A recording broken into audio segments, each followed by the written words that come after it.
8 декабрда өтө турган Бишкек форумуна жергиликтүү 8 инвестициялык институт катышып, перспективдүү бизнес долбоорлорду издейт. Ошондой эле Монголия, Украина, Тажикистан, Казакстан баштаган алыскы жакынкы чет өлкөлөрдөн инвесторлор келери күтүлүүдө. Ушул тапта Жаш ишкерлер бизнес ассоциациясы долбоорлорду кабыл алууда. Жоодар 10 жылдан бери соода тармагында. Ушул тапта килем продукциянын сырттан ташып келип, ички рынокко сатуу менен алек. Кыргызстанда килем фабрика жок, андыктан толугу менен сырттан сатып алат. Статистика боюнча жылына өлкөгө 10 миллион евродан 30 миллион еврого чейинки суммада килем продукциясы ташылып келет. Жоодар Кыргызстанда немец технологиясы менен килем токуучу фабрика ачуу боюнча 2 бизнес долбоорун даярдап, анысын Бишкек инвестициялык форумуна тапшырууда. Бир долбооруна керектүү инвестициянын көлөмү 200 миң доллар болсо, экинчисиники 1 миллион доллар. Мисалы Индияда дагы килем тармагы аябай өнүккөн. Колду жасалган өнөрлөрү аябай жакшы бааланат. Ошондуктан Индиядан келип жаткан кишилер менен ушул жумушту бир проектибизди көрүшөлү деген ниетибиз бар. Бишкек инвестициялык форумуна Монголия, Казакстан, Украина, Түштүк Кореядан бизнес делегациялар жана Индиядан инвесторлордун чоң тобу келери күтүлүүдө. Бирок форум алды менен ички потенциалга басым жасайт. Кыргызстандын эң алдыңкы финанс тармагында, инвестиция фонд тармагында иш алып барган топ 100-200гө келген ишканалардын баарын чакырып атабыз. Анан албетте баягы бизде акчам бар деп эч ким айтпайт экен да.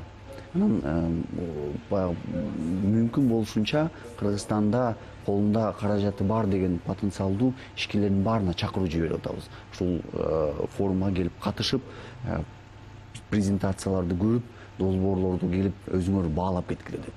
Өлкө ичинде акча бар экенин өткөн жылкы Бишкек инвестициялык форумунун жыйынтыктары көрсөткөн. Анда 5 компания өзүнө өнөктөш жана капитал тапса, колунда капиталы бар кыргызстандыктардын потенциалы 1 миллион 200 миң долларга бааланган. Кыргызстанда бош капиталды иштетүүнүн кеңири инструменттери жок. Фондлук рынок өнүккөн эмес. Андыктан көпчүлүк ички инвесторлор үчүн чакан жана орто бизнеске акча салуу кирешелүү багыт болуп саналат.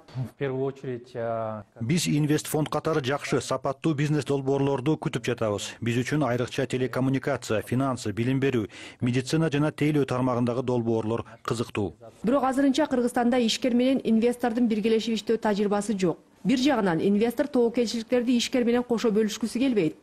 Экинчи жагынан ишкер өз компаниясына башка бирөөнүн кийлигишүүсүн каалабайт. Деген менен ички потенциалды колдонуп өндүрүштү кеңейтүү менен жергиликтүү компаниялар чоңое алмак. Бишкек инвестициялык форуму да ушул максатта ишкер менен инвесторду бир аянтчага чогултуп жатат. Долбоорлордун көбү Кыргызстандын баягы экономикасынын күзгүсү да. Көбүнчө айыл чарба тармагынан, кайра иштетүү, тейлөө тармагынан. Анан быйылкы долбоорлордо былтыркыдан айырмаланып, инновациялык долбоорлор дагы көп да, өзгөчө тейлөө тармагында. Бизнес долбоорлорду кабыл алуу 27 ноябрга чейин уланат. Тандалган бизнес долбоорлор 8 декабрда ички жана сырткы инвесторлорго сунушталмакчы.